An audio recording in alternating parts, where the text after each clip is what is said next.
Psychopath, ये शब्द सुनते ही तुम्हारे दिमाग में क्या इमेज आता है? कोई ब्रूटल मर्डरर, कोई ऐसा सीरियल किलर जो पूरे देश को टेरर में डाल दे, जिसका नाम न्यूज में हर दिन चलता रहे।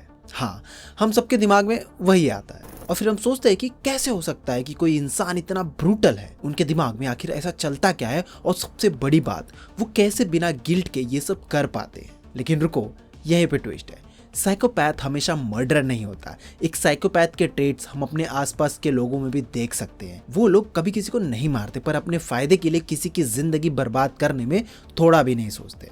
सोचो, कॉर्पोरेट वर्ल्ड के रूथलेस एग्जीक्यूटिव या वो ग्रीडी बैंकर जो पैसा कमाने के लिए कुछ भी कर गुजर सकते हैं। ये लोग अपने मिसकंडक्ट पर गिल्ट फील नहीं करते और रात को आराम से सो भी जाते हैं। ऐसा बहुत बार देखा गया है कि जो चीजें हम सीरियल किलर्स के ट्रेट्स मानते थे, वही कैरेक्टरिस्टिक्स किसी न किसी सक्सेसफुल पॉलिटिशियन या कैरिज्मेटिक लीडर्स में भी मिलते हैं। दरअसल कुछ साइकोपैथिक ट्रेट्स जैसे फियरलेसनेस, कैलकुलेटेड रिस्क लेना हमारे इस क्योटिक फास्ट पेस दुनिया में एडवांटेज बन जाते हैं। ये ट्रेट्स कभी कभी सक्सेसफुल सीईओज, पॉलिटिशियंस में क्रिमिनल से भी ज्यादा होते हैं। क्यों? क्योंकि पावर और प्रेस्टीज का गेम ही ऐसा होता है। और यही इनसाइट एक्सप्लोर करता है the wisdom of psychopaths, what saints and serial killers can teach us about success. सवाल ये है कि कौन से ट्रेट्स इंसान को एडवांटेज देते हैं, ये ट्रेट्स सक्सेस के लिए कैसे यूजफुल हो सकते हैं, और हम इन ट्रेट्स से क्या सीख सकते हैं अपने ग्रोथ के लिए। Psychopaths are often charming and no fears. जब हम साइकोपैथ शब्द सुनते हैं तो दिमाग में तुरंत आता है खूनी सीरियल किलर, वो इंसान जो पूरे देश को डरा के रखता है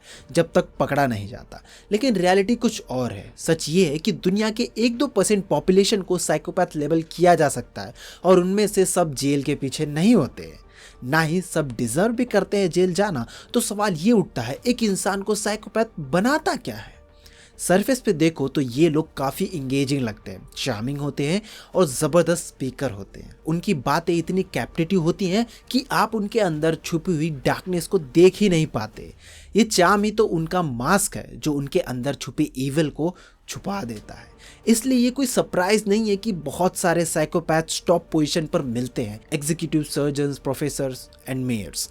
मतलब जो चेहरे सोसाइटी को दिखाते हैं वो परफेक्शन लगता है, पर अंदर अंदर एक कोल्ड ब्लडेड कैलकुलेशन चल रहा होता है। और उनके इनर वर्ल्ड का सीन बहुत इंटरेस्टिंग है। ये लोग हाईली इंटेलिजेंट होते हैं, but emotions, fear, same, guilt सब जीरो। मतलब उनके दिमाग में वो सिग्नल ही नहीं बनता जो तुम्हें रोकता है। ब्रेन के इमोशनल सर्किट में ही एबनॉर्मलिटीज होती है, जो रीजन है उनके फियरलेसनेस का। तुम और हम गैस स्टोव को ऑन छोड़ के घर से निकलते हैं तो घबरा जाते हैं, पैनिक हो जाते हैं, और वो कूल एंड कंपोज जैसे कुछ हुआ ही नहीं। और यही उनका एडवांटेज है। सोचो, एक टाइम था जब फियर जिंदगी बचाता था, जब जंगल में शेर था, डरना जरूरी था। लेकिन आज तुम्हारे फियर्स ज्यादातर इल्यूजन है। फेलियर का डर, लोग क्या कहेंगे का डर, और ये लोग ये हेजिटेट ही नहीं करते। रिस्क लेना है तो लेते हैं, काम करना है तो करते हैं, और वो भी बिना घबराए। और इसी वजह से या तो ये जेल में होते हैं या फिर दुनिया के सबसे पावरफुल पॉलिटिकल और फाइनेंशियल पोजीशन पर। क्या आप समझ पा रहे हो इस पैराडॉक्स को? जो ट्रेट्स तुम्हें मर्डर बना सकते हैं वही तुम्हें बिलियनर भी बना सकते हैं। Psychopath make decision coolly and rationally. Normal लोग जब कोई मोरल डायलेमा फेस करते हैं, उनका दिल और दिमाग दोनों एक दूसरे से लड़ते हैं। इमोशंस उनके डिसीजन को स्लो कर देते हैं। लेकिन psychopaths, they are like ice, ठंडे, कैलकुलेटेड और कंप्लीटली डिटैच्ड। एक सिचुएशन को इमेजिन करो, एक ट्रेन फुल ऑफ स्पीड से आ रही है, सामने पटरी पे 5 लोग बंधे हुए, तुम स्विच दबाओगे तो वो ट्रेन दूसरी ट्रैक पे चली जाएगी जहां सिर्फ एक इंसान है। तुम्हारे पास चॉइसेस है, एक बंदे को मारोगे या फिर 5। नॉर्मल इंसान थोड़ा टाइम लेगा, गिल्ट फील करेगा, डिसीजन लेने में स्ट्रगल करेगा। लेकिन साइकोपैथ स्विच दबा देगा, क्योंकि उसके लिए रिजल्ट मैटर करता है, प्रोसेस नहीं। अब यही डायलेमा थोड़ा ट्विस्ट करते हैं। तुम्हें खुद उस इंसान को धक्का देना है ब्रिज से नीचे, ताकि ट्रेन रुक जाए और 5 लोग बच जाए। ज्यादातर लोग यहाँ रुक जाते हैं क्योंकि हाथ खून से लाल करने का थॉट से उन्हें तोड़ देता है। लेकिन साइकोपैथ, उनके लिए कोई फर्क नहीं पड़ता। स्विच दबाओ या फिर बंदा ढकेल दो, दोनों सेम है। रिजल्ट 5 लोग जिंदा, एक गया। Simple math. और ये सिर्फ थियरी नहीं है। एक कन्विक्टेड मर्डरर से पूछा गया, अगर तुम डॉक्टर होते और तुम्हारे पास एक यंग पेशेंट हो जिसके ऑर्गन निकाल कर तुम 5 पेशेंट को जान बचा सकते हो, तो क्या करोगे? उसका जवाब सिंपल था, मैं बिना सोचे लड़के को मार देता। That's the level of detachment. जो चीज हम नॉर्मल लोगों को रातों को सोने नहीं देती, वो इनके लिए कैजुअल कैलकुलेशन है। यही रीजन है कि वो हाई प्रेशर सिचुएशन में भी काम रहते हैं।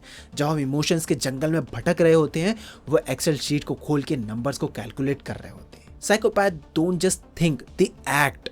तुम और मैं क्या करते हैं? सोचते हैं, ओवरथिंक करते हैं। फोन कॉल करनी है, पहले 10 बार रिहर्स करेंगे, फिर डर लगता है कि कहीं गलत ना बोल दूं, फिर फोन वापस रख देते हैं और कहते हैं कुछ देर बात करेंगे। लेकिन अगर वहीं साइकोपैथ्स की बात की जाए तो उनके लिए ज्यादा सोचना टाइम वेस्ट है, एक्शन लेना उनका डिफॉल्ट मोड है। क्यों? क्योंकि उनके अंदर बोर्डम की टॉलरेंस 0 होती है। उन्हें खाली बैठना पसंद नहीं होता, हर एक्टिविटी उनके लिए रिवॉर्डिंग लगती है। मतलब कोई भी काम हो, रिस्क हो या uncertainty, they just do it. और सबसे इंटरेस्टिंग चीज, they live in the moment. तुम और मैं फ्यूचर के कॉन्सिक्वेंसेस को सोच के डिसीजन पोस्टपोन कर देते हैं, लेकिन वो डिसाइड करते हैं और कर दिखाते हैं। अगर उन्होंने एक बार कुछ सक्सेसफुली कर लिया तो वो और ज्यादा मोटिवेटेड हो जाते हैं दोबारा करने के लिए, चाहे वो स्टॉक मार्केट का रिस्की ट्रेड हो या फिर एक मर्डर। और रिग्रेट भूल जाओ, फेल हुए तो क्या हुआ, वो फिर से ट्राई करेंगे। यही रीजन है कि मेंटल असाइलम में भी जब बाकी पेशेंट पैसिव होते हैं, साइकोपैथ्स एक्टिव होते हैं। उन्हें बिजी रहना जरूरी है, चाहे बात करना हो या वीडियो गेम खेलना हो। रिसर्चर्स बोलती है कि साइकोपैथिक ट्रेट्स क्रिमिनल से ज्यादा पॉलिटिशियन और सीईओज में होते हैं। हाँ, वही लोग जिनके स्पीचेस तुम सुनते हो और जिनकी कंपनीज के प्रोडक्ट्स तुम खरीदते हो। सन 2000 में एक स्टडी हुई थी, एक्स यूएस प्रेसिडेंट्स का एनालिसिस किया गया, उनके बायोग्राफर से बात करके उनके कोड्स एंड एक्शन को एग्जामिन किया गया। एंड गेस व्हाट, क्या निकला? सब में साइकोपैथिक टेंडेंसी थी। और लिस्ट के टॉप पर कौन थे? केडनी और क्लिंटन। शॉकिंग? और भी सुनो, ये सिर्फ पॉलिटिशियन तक ही लिमिटेड नहीं है। सक्सेसफुल लोग जो पावर और मनी वाले होते हैं, उनमें भी ये क्वालिटीज कॉमन होती है। अपने बारे में ओवर पॉजिटिव व्यू, दूसरों को अपनी बातों से मैनिपुलेट करने की एबिलिटी, रिस्क लेने का जुनून और एक चार्म जो सबको इम्प्रेस कर दे। अब यही क्वालिटीज किसी को मर्डर बना देती है और किसी को $1 बिलियन कंपनी का सीईओ। साइकोपैथी एक स्विच नहीं है कि ऑन या ऑफ हो जाए, ये एक स्पेक्ट्रम है। थोड़ा सा डोज हो तो तुम अनस्टॉपेबल बन जाते हो, ज्यादा हो गया तो तुम खुद को कंट्रोल नहीं कर पाते और क्राइम की लाइन क्रॉस कर देते हो। इसलिए सक्सेसफुल साइकोपैथ्स मॉडरेट लेवल के होते हैं। ये लोग इमोशन से नहीं, कैलकुलेशन से चलते हैं और इसी वजह से वो वर्ल्ड के टॉप पर होते हैं, ना कि किसी जेल के अंदर। Living in here and now like Zen masters. कभी नोटिस किया है, जो लोग सक्सेसफुल होते हैं उनके अंदर एक अजीब सा काम होता है, जैसे दुनिया आग में जल भी रही हो लेकिन उनका दिमाग बहुत ज्यादा शांत होता है। इसको साइकोलॉजिस्ट कहते हैं फ्लो, मतलब प्रेजेंट मोमेंट में पूरी तरह घुल जाना। न कल की चिंता, न कल का सपना, सिर्फ अभी, सिर्फ ये पल। ज़ेन मास्टर्स इसलिए मेडिटेशन करते हैं ताकि वो स्टेट में जा सके, लेकिन साइकोपैथ भाई उनके लिए डिफॉल्ट सेटिंग होती है। उनके दिमाग में रैंडम थॉट्स की कोई जगह ही नहीं होती क्योंकि उन्हें डर ही नहीं लगता। यूनिवर्सिटी ऑफ आकेन की स्टडीज कहती है कि जब एक नॉर्मल इंसान फ्लो स्टेट में होता है तो ब्रेन की एक्टिविटी बदल जाती है। फेलियर और कॉन्फ्लिक्ट रिएक्ट करने वाले एरियाज चुप हो जाते हैं। और गेस करो ये एग्जैक्ट पैटर्न किस में होते हैं? कन्विक्टेड क्रिमिनल्स के ब्रेन्स में। मतलब साइकोपैथ नेचुरली उस स्टेट पे होते हैं जिस स्टेट पे जाने के लिए लोग मेडिटेशन करते हैं, मोटिवेशन और कोर्सेस लेते हैं। इसी वजह से रिस्की प्रोफेशंस जैसे फायर फाइटर्स, पुलिस या स्पेशल फोर्सेस उनके लिए परफेक्ट होते हैं।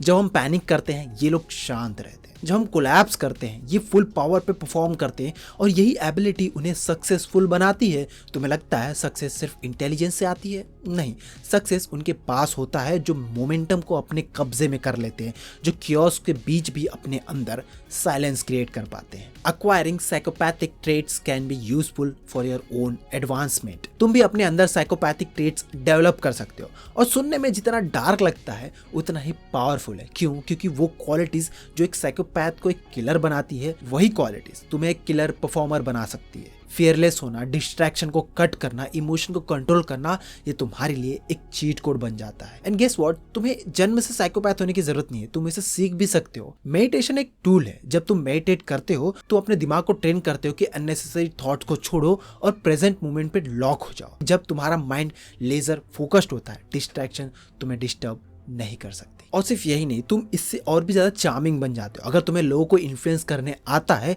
आइडियाज बेचने आते हैं, तुम हाफ गेम ऑलरेडी जीत चुके हो। और सुनो, न्यूरोसाइंस के लेवल पे भी ये पॉसिबल है। ट्रांसक्रेनियल मैग्नेटिक सिमुलेशन, ये एक प्रोसेस जिसमें नॉर्मल इंसान टेम्पररी साइकोपैथ मोड में शिफ्ट हो जाता है।